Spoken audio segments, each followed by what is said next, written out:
हरे कृष्णा, राधे राधे। आज इस वीडियो में आपको अनंत चतुर्दशी की पूजा विधि, महत्व और व्रत नियम बताती हूँ। साथ ही कुछ भक्तों के प्रश्न भी देखेंगे। ये बहुत फलदायी व्रत है। अगर व्यक्ति आसानी से अपने कष्टों से मुक्ति चाहता है तो उसे ये व्रत जरूर करना चाहिए। बहुत आसान व्रत भी है। ये व्रत भगवान विष्णु के निमित्त किया जाता है। भाद्रपद माह के शुक्ल पक्ष की चतुर्दशी को अनंत चतुर्दशी का व्रत किया जाता है। हिंदू धर्म में अनंत चतुर्दशी का बड़ा महत्व है। इसे अनंत चौदस के नाम से भी जाना जाता है। साथ ही इसे कई जगह रोड चौदस के नाम से भी जाना जाता है। इस दिन भगवान विष्णु के अनंत रूप की पूजा की जाती है। इसी दिन गणेश जी महाराज भक्तों के घर से विदाई भी लेते हैं।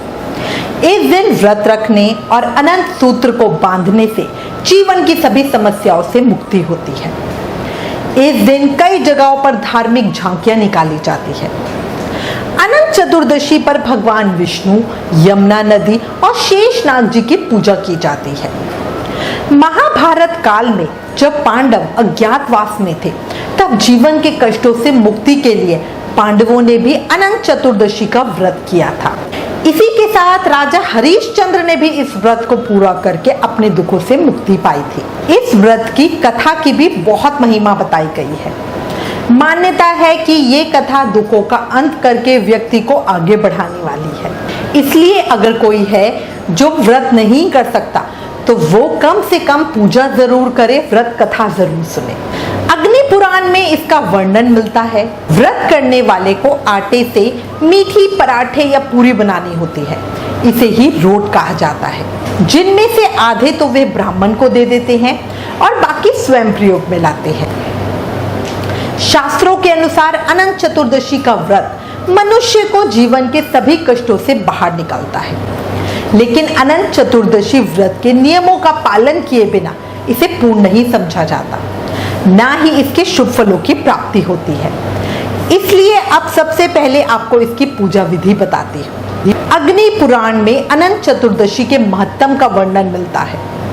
इस दिन व्रत रखकर भगवान विष्णु के अनंत रूप का पूजन होता है। पूजा विधि इस प्रकार है। अनंत चतुर्दशी का व्रत करने वाले साधक को ब्रह्म मुहूर्त में उठना चाहिए। किसी पवित्र नदी में स्नान कर सके तो सबसे उत्तम, वरना घर में ही गंगा जल डालकर स्नान करने के बाद साफ सुथरे कपड़े पहन ले और व्रत का संकल्प ले। शास्त्रों में व्रत का संकल्प एवं पूजन किसी पवित्र नदी या सरोवर के तट पर करने का ही विधान है, पर यदि ऐसा करना संभव ना हो तो घर में ही पूजा करें। स्नान आदि के बाद भगवान अनंत की पूजा की तैयारी करें, प्रसाद आदि बनाएं। इसके बाद भगवान विष्णु, माता यमुना और शेषनाग जी की पूजा करें। अब पूजा करने के लिए सबसे पहले चौकी की स्थापना करें। चौकी ऐसी जगह पर लगाएं जहां साधक का मुंह पूर्व दिशा की ओर हो और भगवान का मुंह पश्चिम दिशा की ओर। इसके बाद चौकी को स्वच्छ जल से साफ करके थोड़ा गंगा जल छिड़के। फिर चौकी पर स्वास्तिक बनाकर केसरिया या लाल वस्त्र बिछाएं।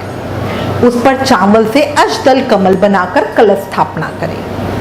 कलश पर पीपल के 5 पत्ते रखें। फिर उस पर कुशा से बने भगवान अनंत की स्थापना करें। अगर आपको कुशा आदि सामग्री नहीं मिलती तो आप कलश पर शेषनाग की शैया पर लेटे भगवान विष्णु की मूर्ति या चित्र भी स्थापित कर सकते हैं। अनंत चतुर्दशी के दिन भगवान विष्णु के साथ कलश के रूप में माता यमुना और दुर्वा के रूप में शेषनाग जी को स्थापित जरूर करें। अनंत चतुर्दशी पर भगवान श्री गणेश का आवाहन करके उनकी पूजा भी अवश्य ही करनी चाहिए। अब एक डोरी या धागे को कुमकुम, केसर या हल्दी से रंग कर अनंत सूत्र बना ले, जिसमें 14 गांठें लगाएं। इस सूत्र को भगवान विष्णु को अर्पित करें। अगर आप खुद अनंत नहीं बना सकते तो बाजार में बने बनाए भी मिलते हैं, आप उन्हें ला सकते हैं। कुशा के भगवान अनंत की वंदना करके उसमें भगवान विष्णु का आवाहन तथा ध्यान करके गंध, अक्षत, पुष्प, धूप, दीप, नैवेद्य आदि से उनका पूजन करें। भगवान विष्णु की प्रिय वस्तुओं को जरूर अर्पित करें। पूजा में पीले पुष्प और पीली मिठाइयों का ही प्रयोग करें, क्योंकि भगवान विष्णु को पीला रंग अति प्रिय है।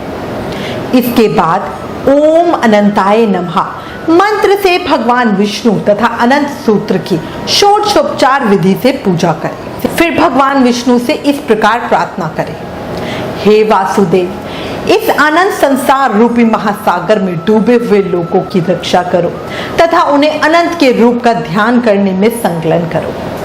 अनंत रूप वाले प्रभु, तुम्हें नमस्कार है, तुम्हें नमस्कार है, तुम्हें नमस्कार है।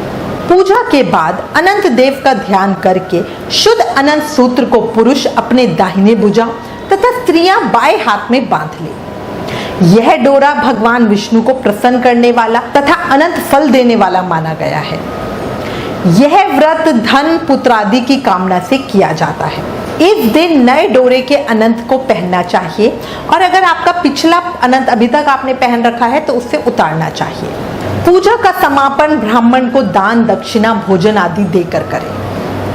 अनंत की 14 गांठें 14 लोकों की प्रतीत मानी गई है, उनमें अनंत भगवान विद्यमान है।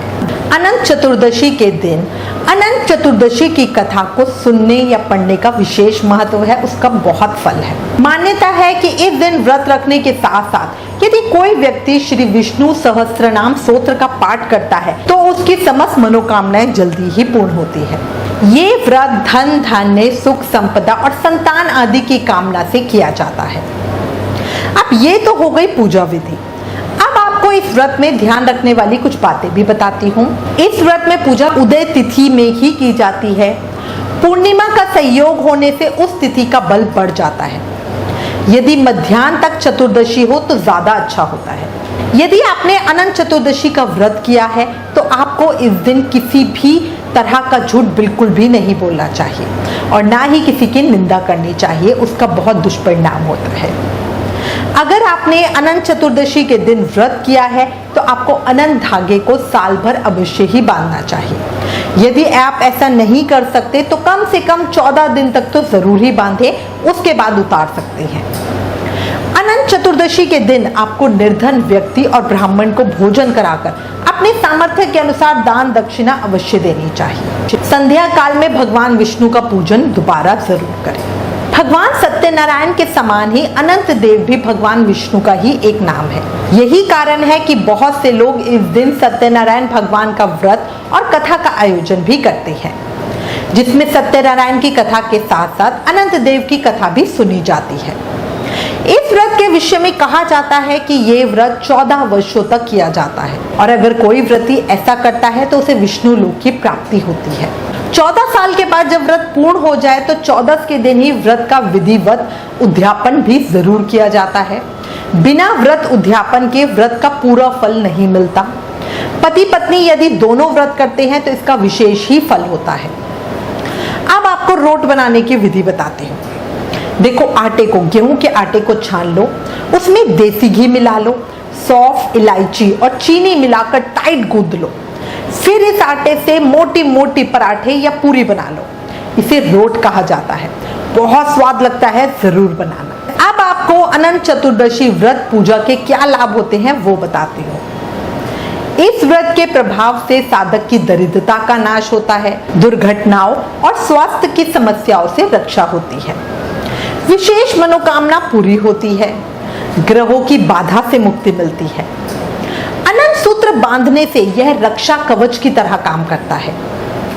अनंत चतुर्दशी के दिन भगवान अनंत नारायण का वैदिक पद्धति से पूजन करने से अक्षय धन धान्य सुख समृद्धि व सौभाग्य की प्राप्ति होती है।